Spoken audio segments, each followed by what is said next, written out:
thewhothatdaily.com. That's right, thewhothatdaily.com. Your one-stop shop for everything New Orleans Saints, New Orleans Pelicans, LSU Tigers, even the top flight boxing news. So if you're a Who Dat and you're looking for a place to stay up on your team, thewhothatdaily.com is your site. Thewhothatdaily.com for the sport Who Dat in all of us.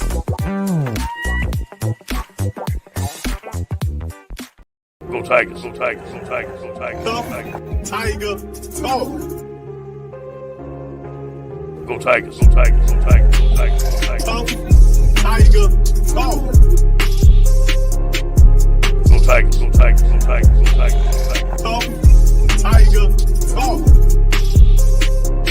Go Tigers, go Tigers. You're now listening to Tuff Tiger Talk with Big Q and the guys on the Pro Media Network.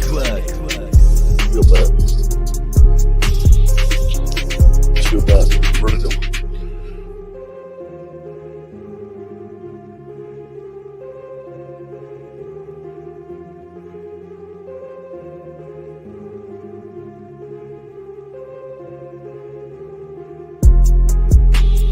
What's up, fam? Welcome to the latest episode of Tuff Tiger Talk. This was entitled LSU Falls in overtime to Arkansas, 16-13, man. And what a tough one here to see.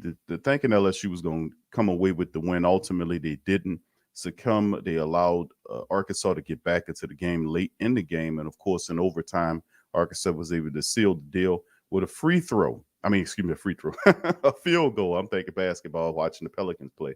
But listen, the reality is this sucks, man. It really does. And, man, I tell you, what a season, man. What a season in the negative. LSU falls to 4-6. They're 2-5 in conference play. We have ULL on the horizon. They are the same record as we are. We can, and of course, they'll beat them. And of course, we'll have to finish out just to have a bowl game. And we kind of had a little comedy about that thing a week ago about them, which bowl they end up. But the reality is if they don't win out, they won't be bowl eligible. And, of course, this year, they'll be worse than last year's 5-5. So they have Texas A&M after that. But anyway, we'll get into this one. Boy, what a disaster of a season, isn't it, family? Welcome to Tuff Tiger Talk. Hit the like button. Please feel free to subscribe. I appreciate you guys being with us on this Sunday. LSU Tuff Tiger Talk. Before we get off into it, we got Mozzie chiming in. We're gonna hit what Coach Orgeron had to say after a distasteful loss to Arkansas. Here is Coach O on the post game. Feel bad for these kids, man. Just feel bad. Just feel bad. Really do. 2 weeks in a row. We could have put them in a better position to win. They played their hearts out. Too many mistakes. 3 turnovers on offense. Down in the red zone, won't score again.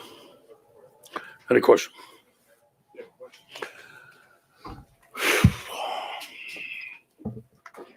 Coach, in the first half, you were up 10-3. Nuss hit a couple passes. You put Tyree in. Was that something you guys had kind of been working on to bring in? It was just apparently not enough. How much Nuss had hit a couple passes? You feel like you kind of self-destructed there? No, I don't think it was I don't think it was just very good for us to put Ty Davis back there. Wildcat, we never did it all year, and we caused the fumble. We could have went up 17-3. Wish could have had that call back. If you have a question, raise your hand. We'll get a mic to you. Ed, at any point, did you think of going back to Max? Yeah, you could have went back and forth right there, but just didn't want to put him back in there. We were so far into it. We kind of felt like we were going to let Garrett play, give him a shot. And he made some good plays, but I just didn't want to go back when things went south again. I just thought that I didn't want to put him back in there. Hey, right in the back. Just the job that defense has done. Say it again. The job that defense has done really throughout this season, tonight too. But I mean, the constant progression that we're seeing out of those guys. Phenomenal. A big shift happened in open date, and we went more 3-4 look. We did some things that we thought that would help us. There's more pressure. We got some pressure. We missed some plays tonight, but overall, I think the defense has been playing lights out. The job that Damone Clark has been doing, and I just think the defense has been playing well. It's over here. It's no secret that we haven't had the best injury luck here for a while. What can you say about the players who have stepped up and made these last two games super entertaining? I'm proud of those guys. They keep on playing. They keep on swinging. We have two linemen in there that didn't play much. Marcus Dummerville played. The guys didn't blink. They want to win. These guys want to push. They want to win. They're practicing. They're giving us everything they got. We just need to put them in better positions. That's all that is. Hey, Coach. Just, I guess, kind of where would you assess where the quarterback room is moving forward? You guys, I don't know if you've had a chance to think about it yet, but yeah, we're gonna look at it. We're trying. We're trying everything, and Garrett makes some good plays, and he didn't make some good plays. And Max makes some good plays. He don't make some good plays. I don't think you can put it all on the quarterback. I think we got to look at everything and accomplish what we're doing, and let's just go from there. We got 2 games left. Now we got to regroup. That's a hurting group in there right now. Coach, what happened in the overtime period with the turnover? Yeah, we went for it. We threw the ball and we threw a fade. No, it's a call we made, and we threw an interception. Is that what you kind of get with Nuss? You get the scramble and the touchdown to Besh, Yeah. and then you get the gamble in overtime that kind of. Yeah. Well, I don't know if that was a call play. He threw the ball he was called to throw. What coaching can you do in the future, I guess, with those guys in overtime? Hey, we got to protect the ball. Yeah, no question. Yeah. Yeah. I'll make sure to remind them of it again. I guess just speak to Micah and Damone's play tonight. They seem to really carry you guys on defense. They're playing hard. Those guys are playing hard. And they're giving everything they got, man. They're older guys. They want to win. They're back in there. They're hurting. I'm hurting for them. Just wish we could have put them in a better position. Yeah. Some guys are playing lights out football right now. That's Coach O, man. As you can say, guys are hurting. It ain't just the poor guys in the building. It's also the entire LSU nation is hurting right now.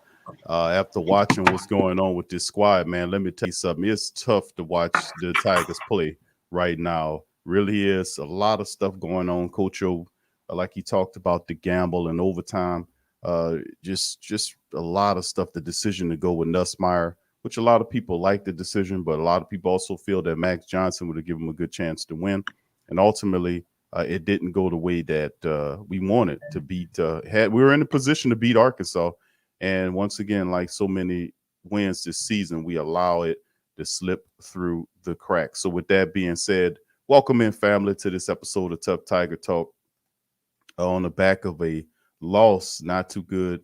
But anyway, like I said, man, this has kind of been the thing the entire damn year with LSU, man. It's crazy, man. But like I said, let's get into this one, man. 16-13, they lose in overtime. They had this game in their hands, man, and allow it to fall through the cracks. You look at the first downs, the Tigers 20-13 as far as that goes. They were 6 of 18 on third, which was respectable, and then 2 of 3 on the fourth down. And, of course, like I said, the turnovers really hurt, man. They had a couple of interceptions in there, and those really hurt in a tight game like this, but they should have beat the 25th-ranked Arkansas Razorbacks. They couldn't do it. All right, and then, of course, you look at Arkansas, 3 of 16. From third down, they were 1 of 2 on fourth down, total yards, 308 versus 283 advantage Tigers. You look at the passing, 200 versus 142 advantage Tigers in the game, except one of the things that really hurt, like I said, was the turnovers, the interception, both of those. Rushing yards, LSU 108 versus the Razorbacks 148. They were able to put up some good yardage on LSU. 40 rush attempts, average 3.5 per yard rush there. Tigers had 42 attempts, and they had 2.6 rushing yards. Tigers had 5 penalties for 34 versus Arkansas's 9 for 63. And, of course, like we saying, the 2 interceptions and the fumble. 3 turnovers, man, by the LSU squad. And it's just ridiculous. And we really couldn't get this thing right. And we control the clock and everything. But when the time came for LSU to actually close the door on this thing and play some solid football, we failed. Mozzie, I'm bringing you in, man. You've seen the matchup, very distasteful matchup. LSU had this one, man. They could have beat Arkansas in Death Valley. They let it slip through their hands, and now they sit up here at 4-6. Have to win out for the rest of the season just to be even eligible for a bowl. What are your thoughts on the game? Well, this is not what I want for my team, but again, this is something that I anticipated and expected from day one. You know, as we talked off camera, this is a quarterback-driven game. And I just do not think Max Johnson offered us at the time. I didn't think he offered us the best option.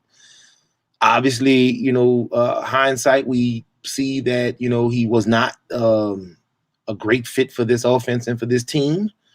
Coach O ultimately is going to pay the price for it. I think that his antics over the last 2 years have been frowned upon by alumnus from LSU, especially the whole situation, you know, with his wife and him showing up to the game with his girlfriend. I mean, that goes against good old boy country Southern roots. So when you get in games like this and have that type of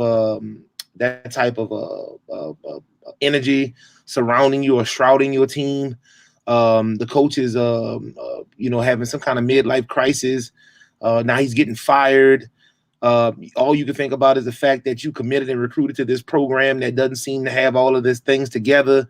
And when you need to eke a 3-point win out or nurse a lead or maybe get the ball back, it just makes things that much more tough, you know?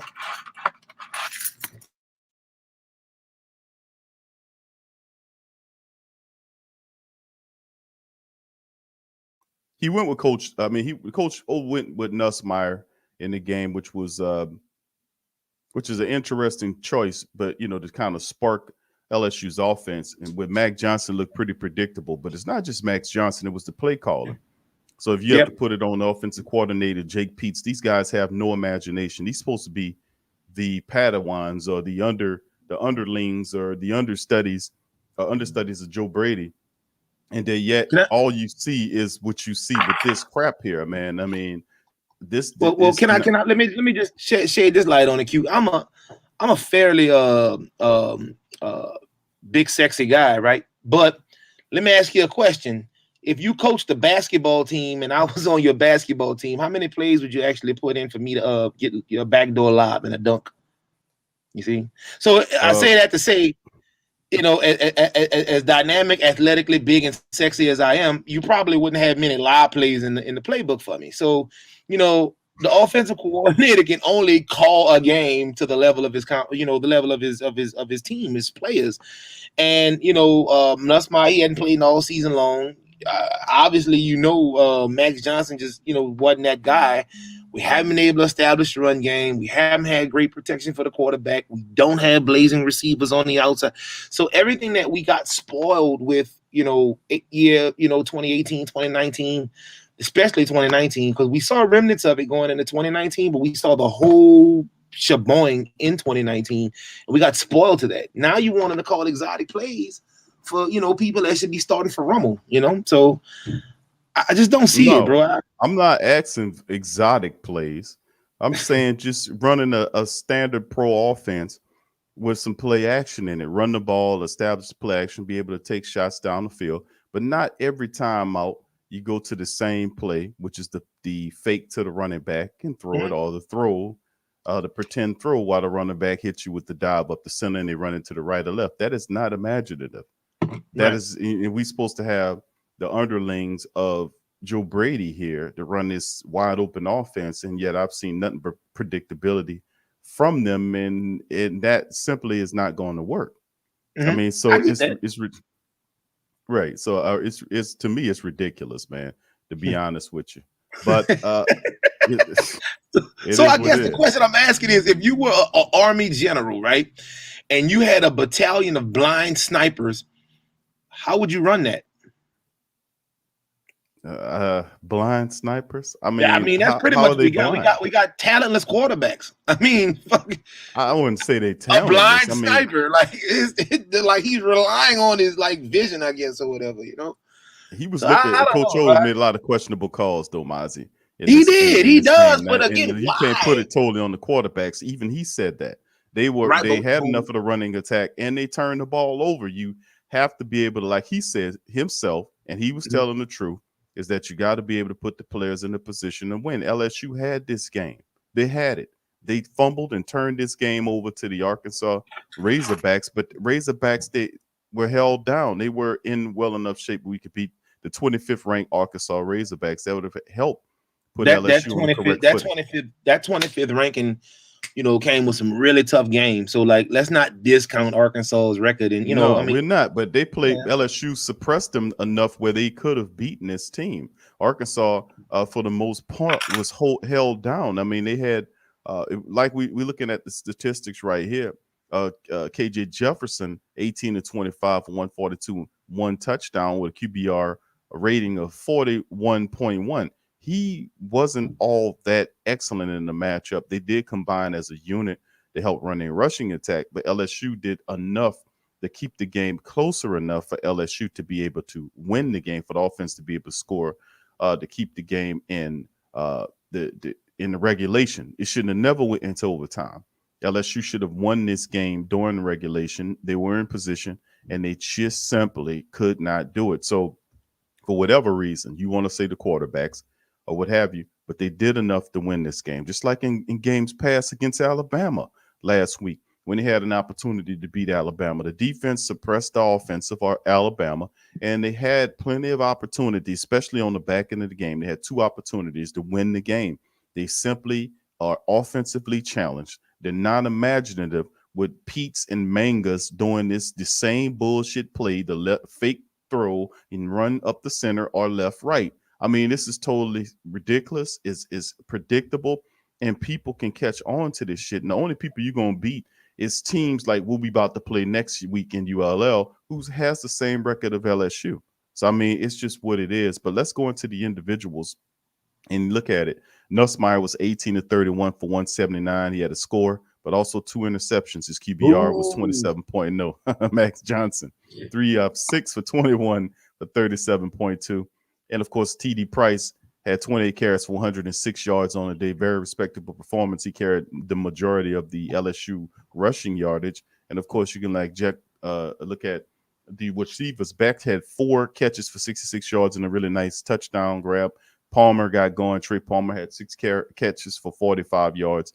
Neighbors had 2 catches for 34 yards in the matchup. And, of course, we know about the fumble by TD Price as well. But Meekers Bakerfield and Clark, who's a semifinalist for the Butkus Award. This guy he had another big night. And Bakersfield had 12 tackles, 2 sacks. And Clark had 12 tackles and a sack. So, I mean, these guys were really doing a pretty damn good job in the matchup to suppress Arkansas. And last week against Alabama, they were stepping up, making plays then. Despite all the injuries that were occurring, the offense simply could not do what they needed to do. One more score here to be able to get this game over, and that's just how it fell. So, I mean, outside of that, like I said, Mozzie, you think about it. Of course, York missed the field goal. Mm-hmm. He was 2 of 3. He did miss a field goal there that could have led to a tie. But anyway, LSU punted the ball 6 times in this game for 267 yards. So let's hear your thoughts on that. What do you think about the individual statistics? Do it sway you a bit that LSU just could not get this game in hand? Let's hear it. Well, when I look at the individual statistics, especially if you're pulling up the rushing attack, you can see by the tail of the tape why this game was so balanced. When you look at Arkansas versus LSU's rushing attack, our rushing attack netted a total of 108 yards. I think Arkansas was around that number, maybe slightly higher or slightly lower. So, yeah, not much more. 141. Yeah, but we had a lot of negative yards that got deducted off the total. So this is true. Right. So I gotta say, for our prime runs, when you look at it and you break it down for the rushing, I mean, we were about the same. We had 42 rushing attempts to their 40 rushing attempts. Our yards per rush went down, obviously, because we had a couple of negative plays. But even when you look at our pass game was slightly higher than ours. So overall, they outdid us about 33 yards in on the ground, and we outdid them by about almost 60 yards in the air. So when you look at the game itself, we were pretty balanced. So the score reflects kind of how the game was. It was two teams kind of trying to figure things out.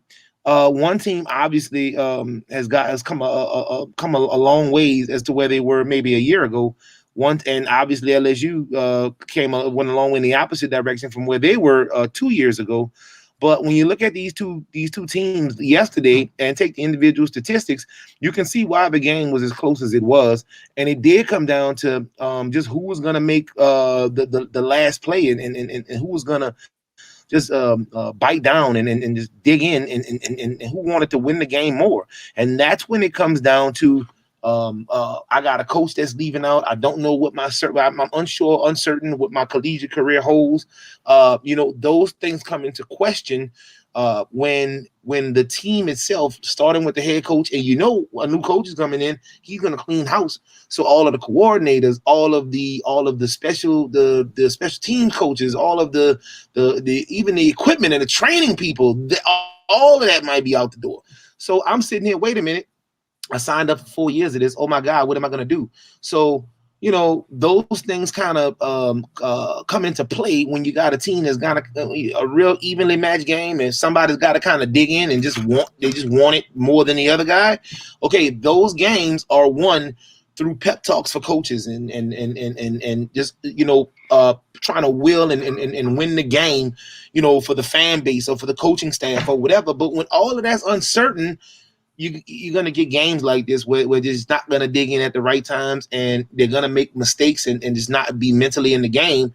And a easily winnable game such as this kind of, for whatever reason, gets out of their hands and slips away from them at the very last minute, as we saw it here yesterday. All right, yeah, that's true. That's the case, man. And we couldn't capitalize when we needed to. The turnovers didn't help out in close games like this. You got to be able to be, especially in your own building.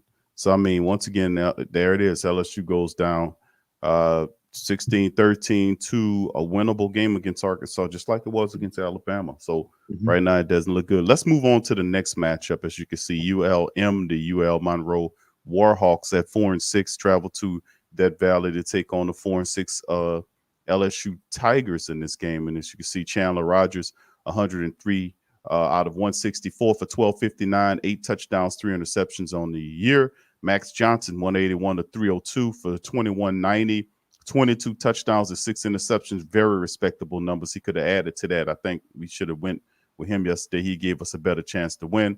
And you look at Andre Henry here with 122 carries, 479 yards, 4 touchdowns, a top rusher. TD Price needs a couple of more games to get to that 1,000-yard. He might be able to get it in this matchup against. I think he probably will get that 1,000 yards against ULL. 171 at 837 with 6 rushing touchdowns. The top wide receiver is Boogie Knight, 38 catches for 484 yards. He has 1 score, and Boutte is still our type dude. You can imagine the season he would have had if he had remained healthy. All right, so let's look at the individuals. I mean, the team statistics as a bit of a preview of this upcoming matchup. As you see, LSU's averaging 27.1 points per contest, while giving up 26.6 ULL. Averaging 22.1, but giving up 35.4, showing you that they're not very good defensively. 330.4 yards total by their offense versus 365.9 by LSU. 197.4 through the air, and they do run at 133 yards a game. So you can see where they bread is buttered. LSU, however, is 254.5, throwing the ball offensively and running it at you at 111.4 yards per game. Defensively, UL's defense allowed a ton of yardage, 464.4 yards allowed, 294.8 through the air, and almost 170 yards are allowed to be rushed on them per contest. LSU 385.9, while giving up 238.4, and still 147.5. It's a lot of yards to allow rushing for an SEC team, and that's why you can see in large part why LSU's in the straits that they are. So, Mazza, you see the statistics right here. ULL coming into Death Valley. It's a big time medicine game. What goes on, bro? Well, first off, because of what I saw yesterday with the Sanford, Florida game, I can't count ULM out, obviously, especially knowing how LSU's been playing over the last couple weeks. Couple winnable games, but I mean, ULM seems like a slam dunk, but I mean, we saw what happened with Sanford yesterday, hanging 50 on Florida. Florida won at the end of the day, but they allowed Sanford probably, I want to check that, but it's probably the most points they ever put up in school history. The only thing that I can think of that goes against ULM is, using that train of thought is I just can't pick a school whose parents named their son after an out-of-date popular disco song. Do they really have a receiver named Boogie Nights? Did you say that? They do. The man's Okay, so name like is Boogie Night, like Boogie Boogie Night, right? But you know where the parents were going with that Boogie Night, yeah. So like that one thing right there, for that alone, LSU's gonna win the game by 14. Because of the kid's name Boogie Night? Absolutely. Like, bro, what parent would name their kid after a disco song? Like, and this is why they came. Well, I knew people that named their children after Johnny Quest. Man was saying his man name was Race. Yeah, I did name my daughter after. Yes, I did name my daughter after my favorite Johnny Quest character. But first of all, he was a white guy, and he knew everything. So I mean, All right.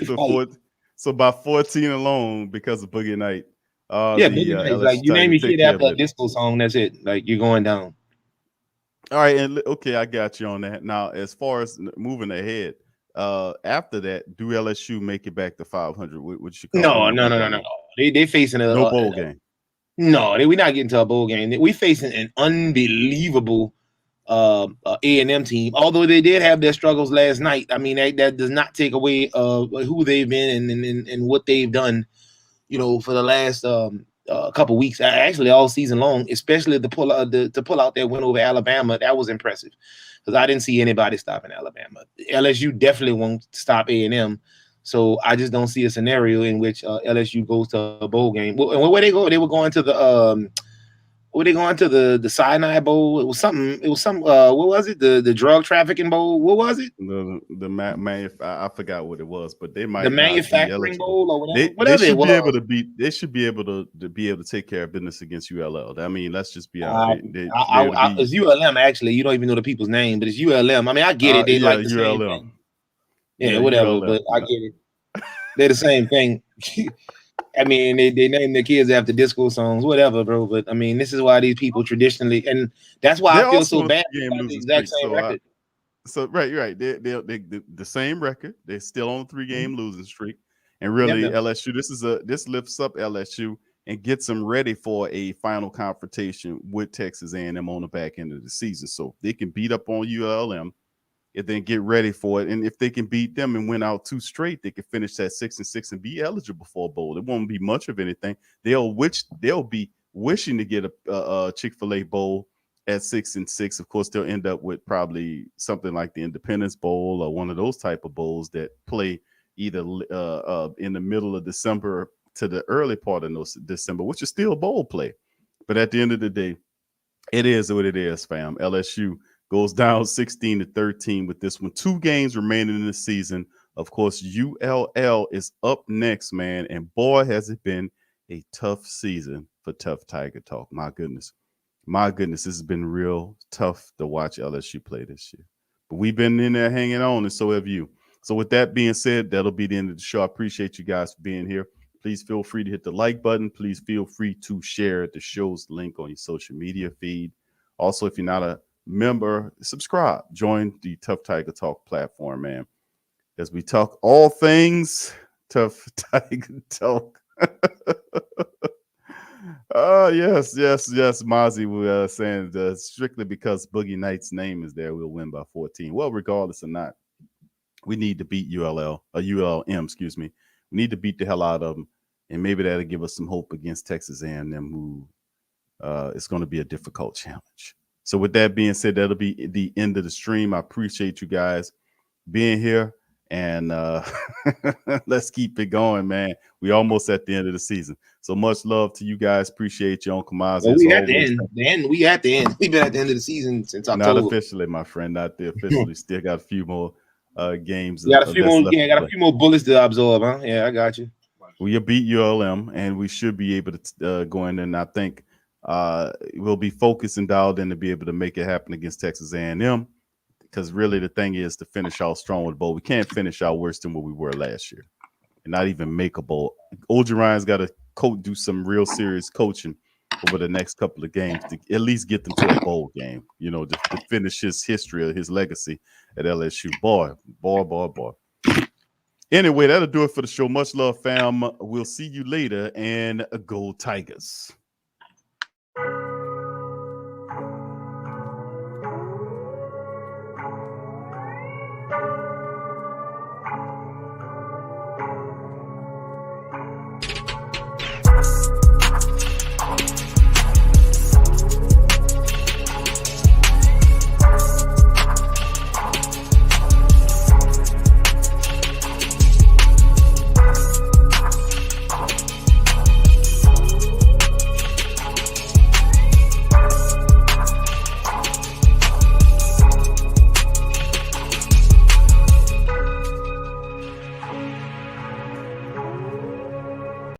TheWhoThatDaily.com. That's right, TheWhoThatDaily.com. Your one-stop shop for everything New Orleans Saints, New Orleans Pelicans, LSU Tigers, even the top flight boxing news. So if you're a Who That and you're looking for a place to stay up on your team, TheWhoThatDaily.com is your site. TheWhoThatDaily.com for the sport Who That in all of us.